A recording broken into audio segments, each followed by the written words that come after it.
In this video, you'll learn how to fix the Steam not enough disk space error.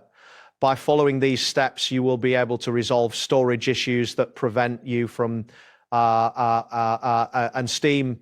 Start by checking how much free space is available on your storage drive.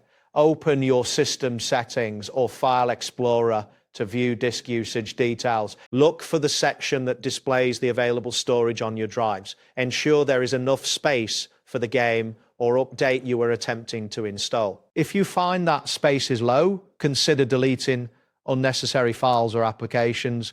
This initial step is crucial as it helps identify the root cause of the disk space error. Next, open the Steam application on your computer.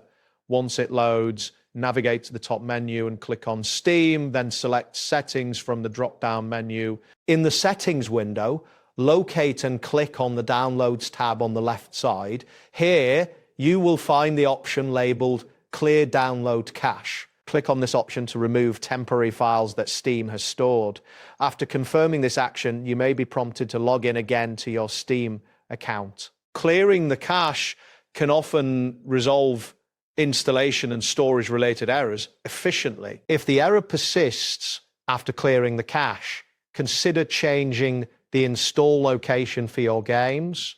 To do this, return to the Steam settings and look for the section labeled Storage or Library folders. Click on this section to view your current install locations. From here, you can add a new location for game installations. Ensure that the new location has sufficient free space available. Once you've added this new folder, select it as the install location when you attempt to install a game. This step is important as it ensures there is enough room for all necessary installation files. After you've selected the new installation location, try installing or updating the game again. Monitor the progress to see if the error has been resolved. If the installation completes successfully, this indicates that the changes you made have resolved the disk space issue. In case the problem continues, it may be worth revisiting your storage options or checking for any additional temporary files that could be cleared. That wraps up today's guide. Thanks for watching and catch you in the next tutorial.